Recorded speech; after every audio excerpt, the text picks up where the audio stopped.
Ошондой эле Куранда дагы Лукман деген даанышман адам болгон. Ошол адам баласына өзүнүн осуятын айтып аткан болот. Карасаңар, эми ошол эң жакын адамына өзүнүн баласына осуятын айтып атканда мындай пайдасыз эле нерсени айтабы? Карасаң, Аллах Таала муну даанышмандыгын тастыктаган. Ошол адам эмне деп айтат? Я бунайя ла тушрик билля, инна ширка ла зулмун азим дейт.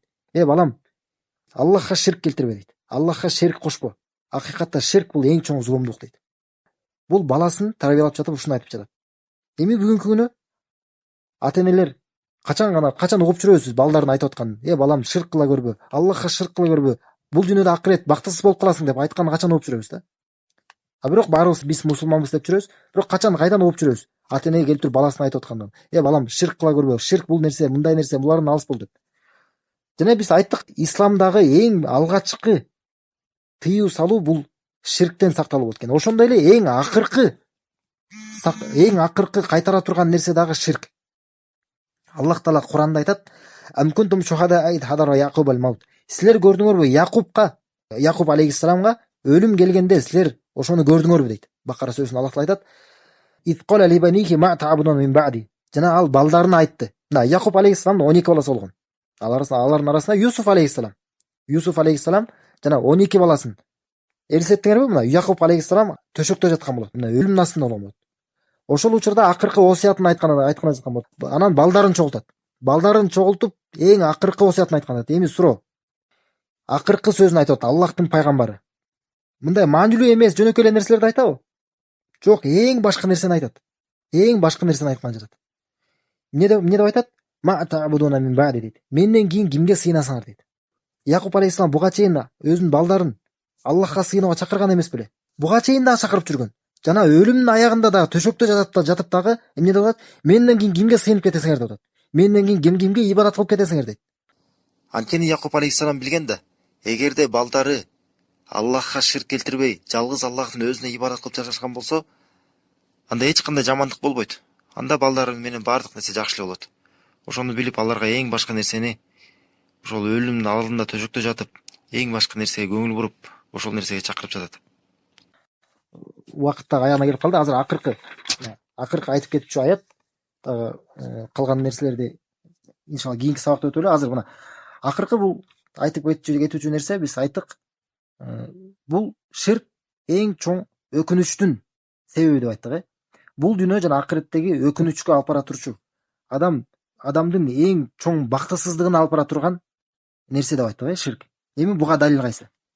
Буга далил Аллах Таала Шуара сурасында айтат. Бул кичине узунураак аяттар. Жакшы көңүл буруп турсаңар. Аллах Таала айтат: "Ва бурризатил жахиму лил гавин." Жаханнам, тозок адашкандарга анык болуп көрүнөт дейт. Адашкан адамдар, ошо күнөөкөр адашкан капырлар ошол күнү ширк кылып жүргөндөр кыямат күнү өзүнүн көз алдында тозокту көрүшөт. Жана түшүнүшөт ошол жака барып каларын. Анан айтат Аллах Таала: "Ва кила лахум айна ма кунтум та'будун." Жана аларга айтылат дейт. Ошолорго айтылат: "Силер ибадат кылып жүргөндөрүңөр кайда? Силер аларга сыйынып жүргөндөрүңөр, ошолор силердин кудайларыңар кана?" дейт. Алар кайда?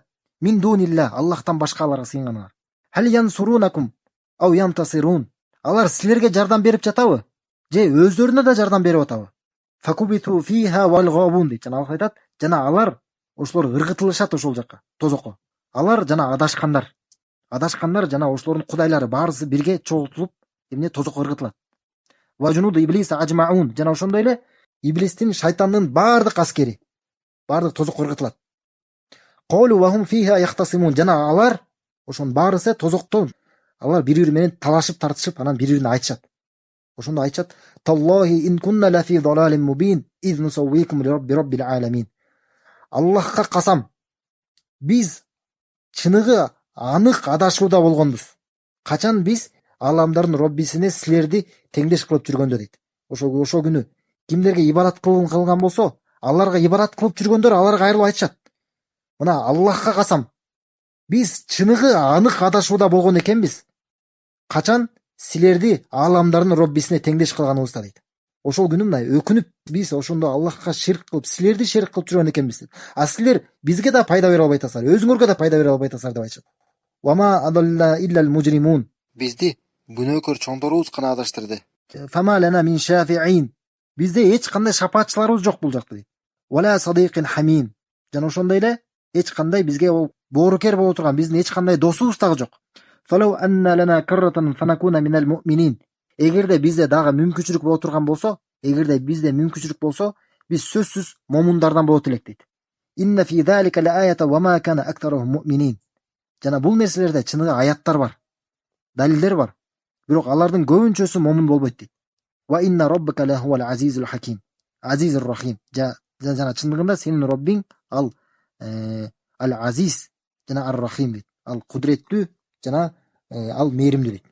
Жана иншалла кийинки сабакта улантабыз. Субханакаллаху ва бихамдик ашхаду ан ла иляха илля анта астагфирука ва атубу илейк.